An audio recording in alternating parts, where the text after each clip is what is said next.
ঈদুল আজহার ছুটিকে ঘিরে কুয়াকাটা পর্যটন এলাকায় পর্যটকদের সেবায় নেওয়া হয়েছে ব্যাপক প্রস্তুতি। হোটেল মোটেল ও পর্যটন খাত সংশ্লিষ্ট ব্যবসায়ীরা নিয়েছেন নানা উদ্যোগ। অনেক হোটেলে ইতোমধ্যে 60 থেকে 70% রুম আগাম বুকিং সম্পন্ন হয়েছে। পরিষ্কার পরিচ্ছন্নতা, উন্নত খাবারের মান ও নিরাপত্তা ব্যবস্থার দিকে বিশেষ গুরুত্ব দিয়ে বাড়ানো হয়েছে জনবল। পর্যটকদের নিরাপত্তা নিশ্চিত করতে মোতায়েন করা হয়েছে টুরিস্ট পুলিশ।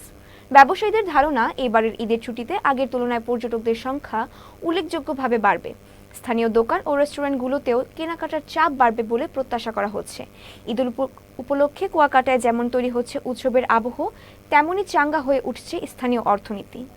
10 দিনের ছুটি, বড় ছুটি। এই ছুটিতে পর্যটন কেন্দ্র কুয়াকাটায় পর্যটনদের ভিড় হওয়ার কথা। আমরা আশা করি পর্যটক এই 10 দিনের বন্ধের পরিপ্রেক্ষিতে এখানে পর্যটকদের আনাগোনা বেড়ে যাবে। এই 10 দিনের মধ্যে সবচেয়ে বেশি বুকিং যেই ডেটগুলোতে এসছে সেটা হলো 9, 10, 11। আমরা আশাবাদী যে আমাদের যে পরিমাণ বুকিং এখন সাড়া পাচ্ছি, আমরা আগামী 2 দিনের মধ্যে আমরা আসলে আমাদের অ্যাচিভমেন্টটা পূরণ করতে পারবো।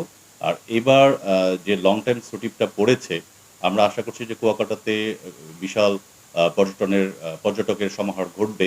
ঈদ উপলক্ষে যেহেতু সরকারি অনেক দিনের বন্ধ আছে, এই বন্ধের কারণেই পর্যটকরা ইতিমধ্যে ভিড় জমাতে শুরু করেছেন।